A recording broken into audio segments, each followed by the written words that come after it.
मस्साजोगचे सरपंच संतोष देशमुख प्रकरण गेल्या काही वर्षांपासून गाजतंय।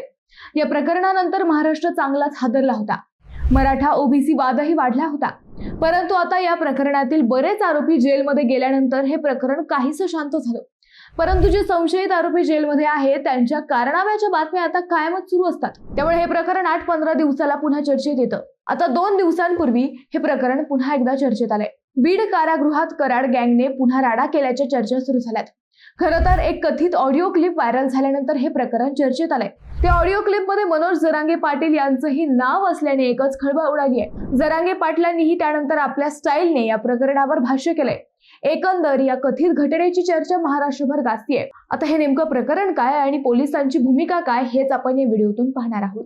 नमस्कार, मी अद्वैता आणि आपण पाहत आहात अहिल्यानगर लाईव्ह 24।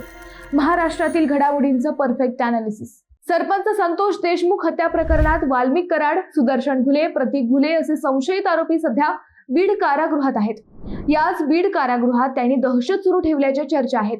याच गँगने तेथीलच एक आरोपी अझर अब्दुल रहमान पठाण याला मारहाण केल्याचा आरोप आहे। याच अझर पठाणची एक ऑडिओ क्लिप सध्या व्हायरल झाली आहे।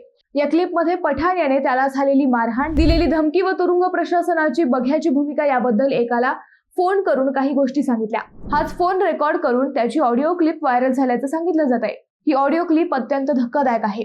आता ती खरी की खोटी हे नंतरचा भाग, परंतु याच ऑडिओ क्लिप वरून सध्या चांगलाच गदारोळ होतोय। तुरुंगातील आरोपी सुदर्शन घुले, प्रतीक घुले आणि दुसऱ्या गुन्ह्यातील आरोपी शंकर शेप या तिघांनी मिळून अझर पठाण या दुसऱ्या गुन्ह्यातील आरोपीला मारहाण केली असं सांगितलं जात आहे। आता ही मारहाण का झाली तर तुरुंगातील बॅरिकेडमध्ये बसण्याच्या जागेवरून त्यांच्यात अगोदर वाद झाला, नंतर त्याचं रूपांतर मारहाणीत झालं। या कथित मारहाणी संदर्भात एक ऑडिओ क्लिप व्हायरल झाली। अझर पठाणच्या हाताला गंभीर दुखापत झालीय। हा पठाण या क्लिप मध्ये बोलताना दिसतोय। तो म्हणतोय की जेल प्रशासन माझं काहीही ऐकून घेत नाही। जेल प्रशासनाने त्यांच्याकडून पैसे खाल्ले आहेत।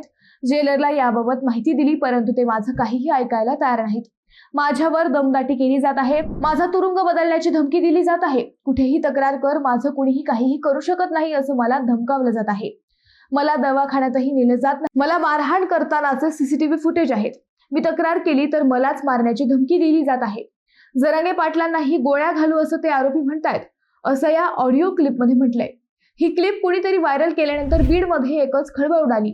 त्यानंतर बीड कारागृहाचे अधीक्षक रामराज चांदणे यांनी तात्काळ ज्याची क्लिप असल्याचा उल्लेख आहे त्या कैद्याची विचारपूस केली, परंतु त्याने कोणतीही तक्रार नसल्याचं सांगितलंय। मग ही क्लिप कुणाची व ती कुणी व्हायरल केली याचा तपास सुरू झालाय। दरम्यान या कथित क्लिपमुळे जरांगे पाटीलही आक्रमक झालेत।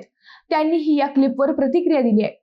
ते म्हणाले, गोळ्या घालायचं लांब राहिलं, तू फक्त मला बघून जा। गोळ्या घालायला तर ये, त्याचे दुष्परिणाम काय असतील हे तुला मग समजेल। आमचा समाजही मोठा आहे। उद्रेक कशाला म्हणतात, रक्त सांडणं कशाला म्हणतात हे संपूर्ण भारत बघेल अशा शब्दात जरांगे पाटील यांनी व्हायरल ऑडिओ संदर्भात भाष्य केले। ते पुढे म्हणाले की तुझा पाय एकीकडे, हात एकीकडे आणि मुंडकं एकीकडे असं झालेलं दिसेल। तुम्हाला फक्त गोळ्या घालून दाखव, तुझं कोणीच राहणार नाही। तुम्ही जर गोळ्या घातल्या तर आमच्याकडेही कुऱ्हाड्या आहेत असं म्हणत जरांगे पाटलांनी थेट पलटवार केला। जर अझर पठाण म्हणतोय माझी काहीच तक्रार नाही, तर मग ही ऑडिओ क्लिप कुणाची हा प्रश्न पडलाय। दुसरीकडे एका कथित ऑडिओ क्लिप वरून जरांगे पाटलांनीही थेट प्रतिक्रिया दिल्यामुळे हे प्रकरण गंभीर वळणावर गेले। आता पोलिसांना या क्लिपची सत्यता तपासावी लागणार आहे। ती जर खरी असेल तर मारहाण करणाऱ्यावर कारवाई करावी लागणार आहे। जर ती क्लिप खोटी असेल तर ती कुणी व का व्हायरल केली याचाही शोध घ्यावा लागणार आहे। एकंदर या कथित क्लिपमुळे महाराष्ट्रात चांगलीच खळबळ उडाली आहे।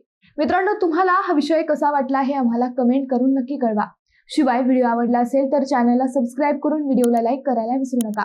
पुन्हा भेटू नव्या विषयावर, तोपर्यंत धन्यवाद।